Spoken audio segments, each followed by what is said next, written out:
Anastasia. It is known that a human's personal spiritual transformation has always had a certain impact on the society around him. You have repeatedly mentioned that if such spiritually awakened people were a majority, then the society too would change. Could you tell people how to qualitatively transform society in order to get away from the cliches and stereotypical patterns of the animal nature, as well as consumerist thinking, and reorient the vector of movement of modern civilization towards spiritual development? Rigdon. Everything is simple.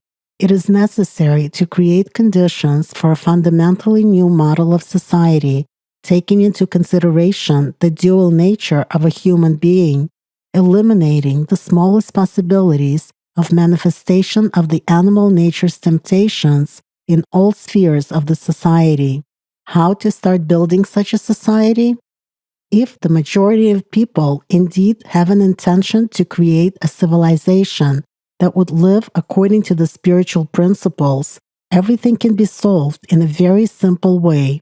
The first thing to do is to put the spiritual development of society in order.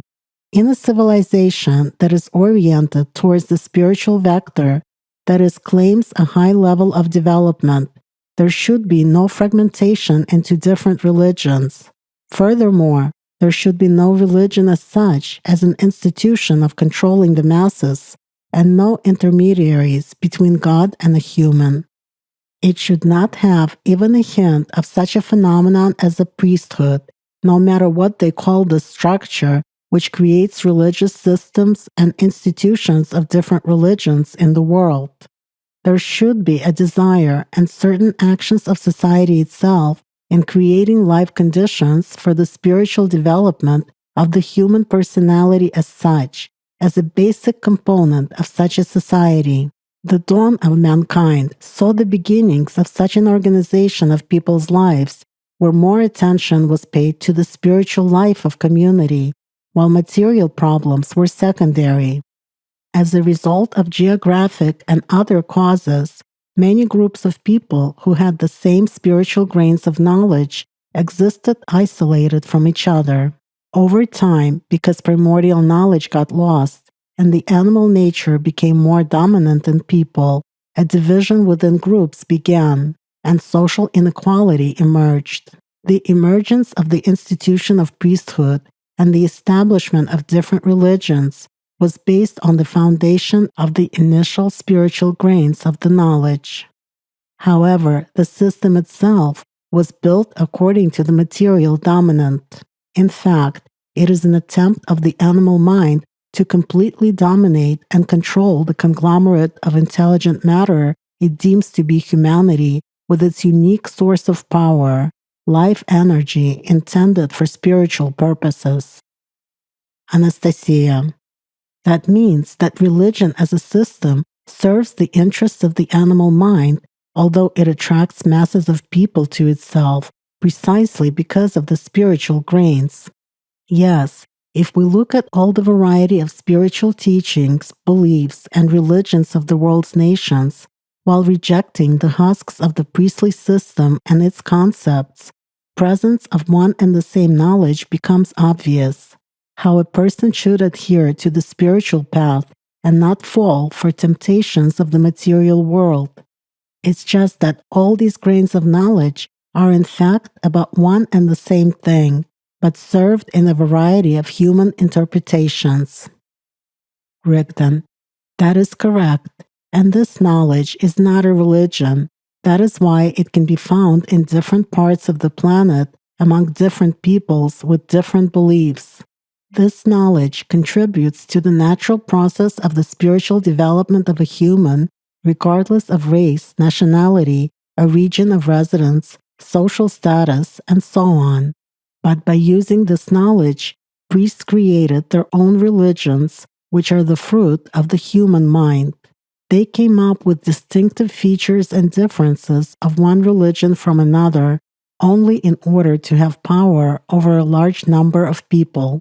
History of humanity has seen times when attempts were made to turn masses of people into atheists. It seemed they were pursuing noble goals to save people from the iron heel of the priesthood.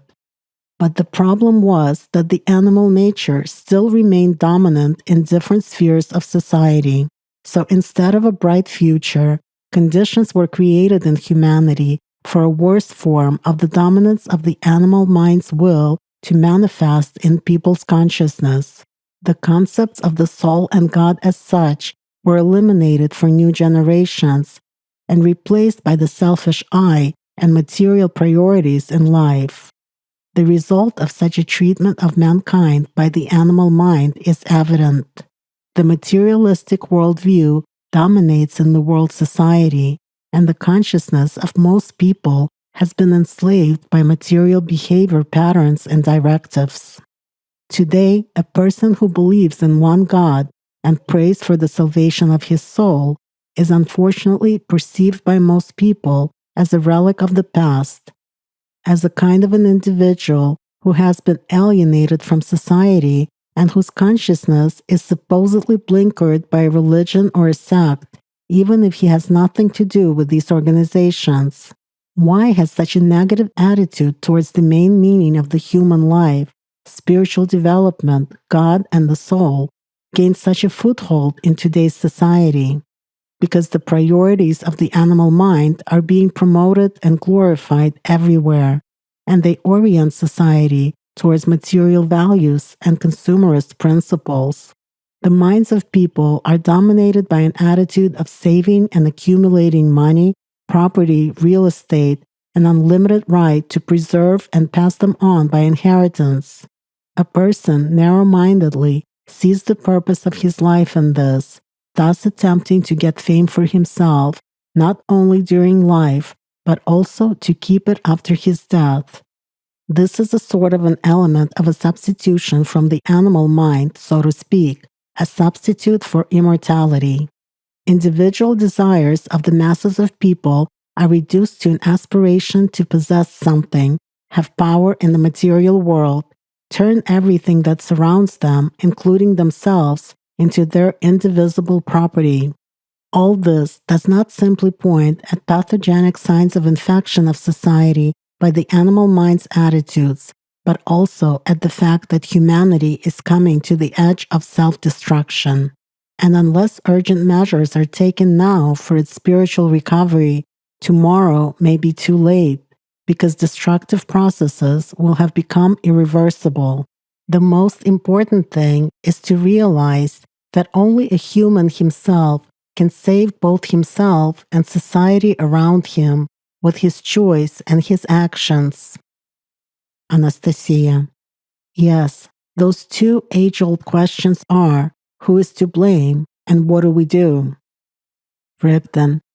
People must not waste time searching for someone to blame, entertaining their animal nature, or wait for someone to do something for them.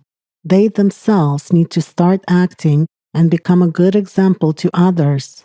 In society, people are drawn to those who have honor and dignity, who help others for free, who live according to their conscience, who truly serve the spiritual world, ignoring material priorities.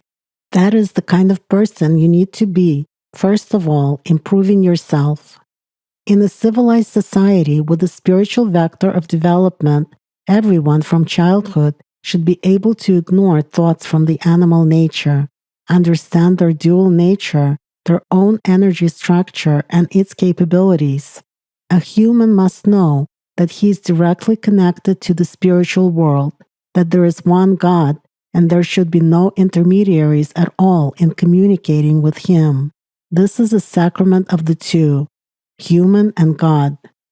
It is necessary to create conditions in society so that new personalities that come into this world understand the primary meaning of life, to increase their spiritual power, to follow cultural and moral foundations that are natural for people, to be more humane and kind in their thoughts, words, and deeds, to perfect themselves internally, and ultimately to save their soul. We need to take into account the mistakes of the past and not lose the main spiritual reference points. In today's world, People forget one simple truth. The time of their lives flies very fast. They see a certain degree of freedom in achieving their material desires. In fact, this freedom is conditional. It is illusory. A human actually cannot possess anyone or anything in the material world. Even if he conquers people or a significant territory in it and gains power over its many riches. He is born alone and dies alone. This world for a human is only an illusion of information which creates conditions for affirmation of his dominant choice. In such a qualitatively new society, various spiritual self-improvement tools must be on record and available to the personality. If a person wants to use additional tools for his spiritual development, for instance in the form of prayers, spiritual practices, meditation, and so on, he is more than welcome. This is his desire. But tools are just tools. They attune the attention, not unlike a tonometer, to a certain frequency, allow one for a moment to feel the other side, the other world, the world of God, to get experience, compare and understand the difference from this world, come in contact with one's soul through the deepest feelings, and feel its power. But then a person returns to the familiar three-dimensional world again, in which he once again makes his choice each day. And here it is very important what he will choose in the future with this spiritual experience under his belt. Will the person want to qualitatively transform his nature and become a spiritual being, or will he be seduced by a temporary illusion from the animal mind and thus condemn his soul and personality to continued suffering? All this seems to be a small detail and only a result of the personal choice of a single individual, but the choice of each person adds up to the movement of a civilization as a whole, which depends on each choice.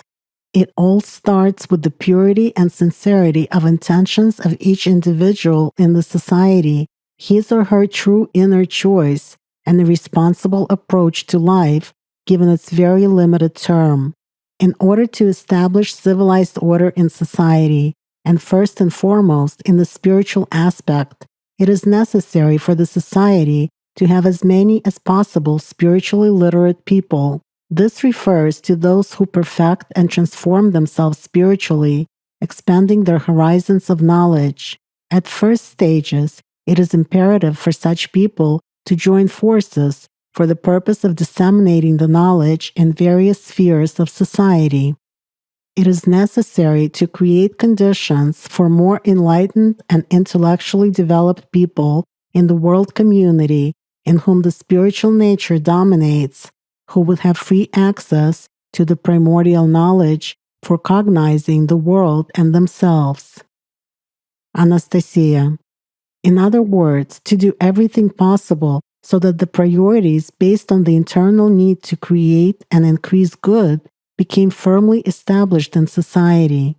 I give to God and I give to people, rather than the current give and take format of consumerist thinking of buying and selling. Rigdon. Absolutely right.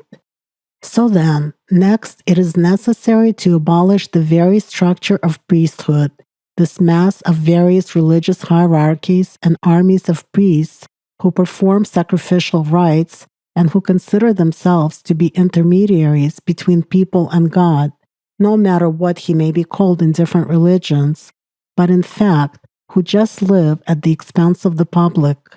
For many of them, religion is a mere occupation and a source of income, acquired at the expense of ordinary believers' labor. It is a means of manipulation of mass consciousness through faith for political purposes. In order to abolish the structure of priesthood, revolutions are not necessary. There is no need to organize bloody showdowns, strife, and similar provocations of the animal nature. It is possible to abolish the system in a peaceful way. After all, priests are people too, just like everybody else.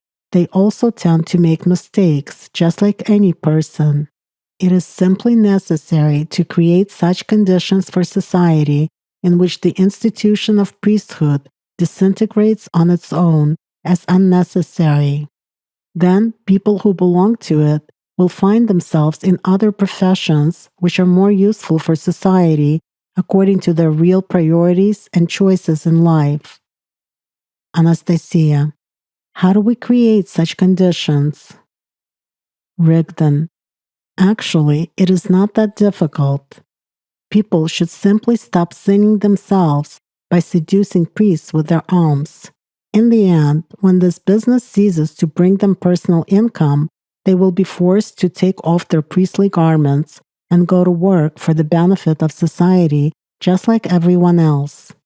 In general, if we speak about the concept of sin as a religious term, alms to priests can be called one of the heaviest sins, no matter what denomination they belong to.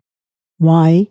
A person donates to priests and their army of hired servants in the mistaken belief that they're more holy than him, that those people wearing other garments are closer to God, and therefore their prayer is more effective.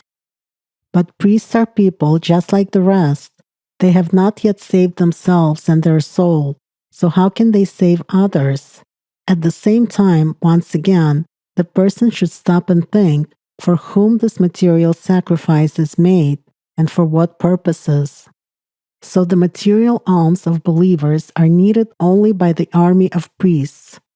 God needs neither money nor other riches of the material world. The relationship between a human and God is based solely on the deepest personal feelings of the person from the contact with the spiritual world, his sincere love and gratitude to God. These true deepest feelings of a human towards God are the only real treasure that can be accepted by that world. These relationships with the spiritual world take place without any intermediaries. It should be understood that as long as the person evaluates the world from the perspective of a resident of three-dimensional space, that is through the prism of his material thinking, then in many spiritual matters he will be full of illusions cast by his pridefulness. He thinks that since he has deigned to pay some of his attention to the spiritual world, then entire hosts of angels have to take care of him, cater to his requests, and practically carry him to paradise on royal pillows. In reality, until the personality matures spiritually, it is unnoticeable to the spiritual world. I apologize for a commonplace human comparison, but such personalities are like millions of reproductive cells. Gametes have a set of chromosomes and carry hereditary characteristics. A person does not even notice their material emergence, existence, and death. Moreover, he sometimes uses their power without even realizing it. However, when two gametes fuse into a zygote, an embryo begins to develop. Here, at least one person, the woman, in the spiritual sense, the divine feminine principle, will be unable to ignore this fact. She will surely pay close attention to this phenomenon and will take care of the new being in the future. It is the same in the spiritual aspect. People need to develop themselves diligently, master spiritual practices, live by means of communication with the world of God at a deep level of feelings, so that the personality is able to fuse with the soul, and they earn the right to be accepted into eternity. Then the spiritual world, too, will turn its attention to this individual. It will dote on him as a long-awaited new perfect being. Unfortunately, the ancient truth about achieving fusion of the personality with the soul has been lost in the modern world, and a person hoping to express his love and gratitude towards God gives material alms to priests, thereby pandering to the animal mind in tempting and seducing people in priestly garments with the material world. You sin, and the priest sins by taking the alms, which become a subject of temptation for him. With your alms, you make him think not about the spiritual, but about the material, not about taking care of his soul and true service to God, but of increasing his material income. Do you understand where the severity of this sin lies? With his alms, a person pushes the personality and the soul of the priest into hell, inclining his choice in favor of matter, that is the animal mind, while also burdening himself with the sinful act.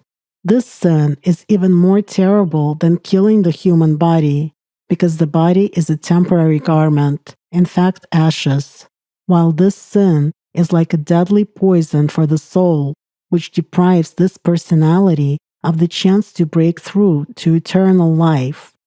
At the heart of such material alms and sacrifice lies a substitution of the animal mind in the form, as you have mentioned, of the typical purchase and sale formula.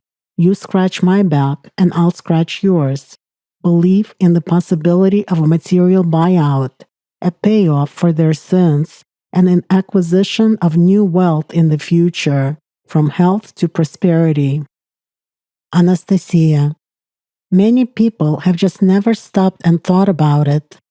At that, ordinary believers regard such requests of alms in favor of the church as natural and humane, because this implies helping other people, since usually priests and their servants justify their requests of alms, for example, by construction of a new temple, church needs. Previously in sermons, the word church was often linked to the concept of heavenly church, help to the needy believers, and so on. Nobody reports to the flock about the actual circumstances of distribution of this public money or provides them with any financial statements of income and expenses. Rigdon. In a normal civilized society, helping other people, just like building, for example, a temple intended for collective spiritual practices, can and should be done by associations of ordinary citizens, residents of a particular locality or community. All this is done according to the following principle. People come together, decide, and get it done if it really is vitally important for the locals and if they really wish it. For instance, people in a village want to build a temple for themselves, their children, and fellow villagers. They are to live here, and they should decide how to live, not someone from above. And you can rest assured that for themselves, their relatives, friends, and children, spiritually competent people will certainly build an appropriate temple without signs that activate the material nature in a human, but only with signs that awaken people's spiritual component. In a temple or at another place intended for collective spiritual practices, people will exchange knowledge and experience as equals and pray together for the salvation of their souls to the glory and gratitude of God's love. They will not conduct, like the majority of priests in today's temples, political or priestly religious monologues for the flock, mixing spiritual knowledge with the desires and aims of the animal nature, or indoctrination according to priestly programs. For this will indeed be intended for people and their spiritual development, and not for mixing spiritual grains with material aims, or for priestly business and exactions from the flock by recruits in priestly garments. In it, people will be developing themselves spiritually independently. No one should profit from temples and places where people gather for spiritual development and communication. As soon as exactions, sales, paid services, or paying salaries to anyone start in temples or holy places, temptations will arise as well, how to earn more, and then how to get more power without much effort. After all, for an idle mind, it is easier to carry a candle in a pompous theatrical ritual and to liken one's pridefulness to the analogy with the Supreme Being than to work with the pneumatic hammer in a coal mine, and the person will not even notice himself falling into a web of vices. This is a long-known maneuver of the animal nature. But it is not about temples as such, but about people. One can engage in spiritual perfection anywhere, both outdoors and indoors.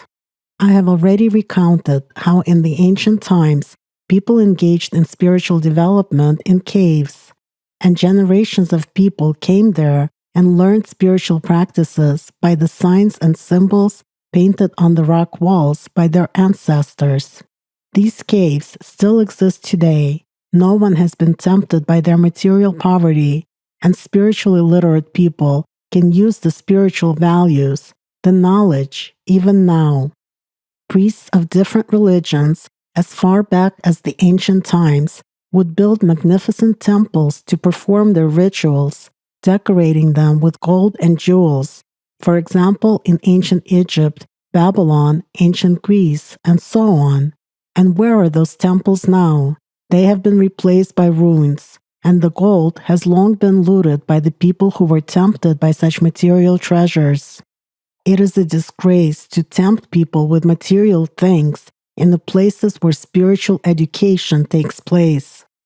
So people must not be allowed to make a profit from the spiritual aspiration of others. Dissemination of spiritual knowledge must not bring any financial or other material benefit to a person.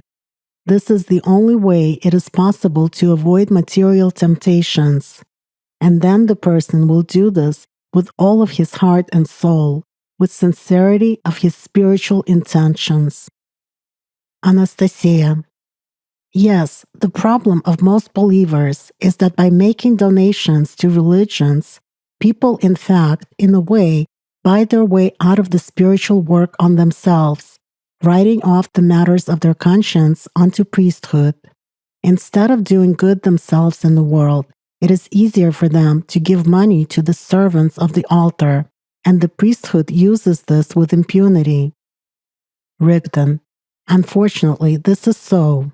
However, not quite with impunity, for no one has yet succeeded, and no one will in the future in avoiding personal judgment, and each person will be rewarded according to his deeds and thoughts.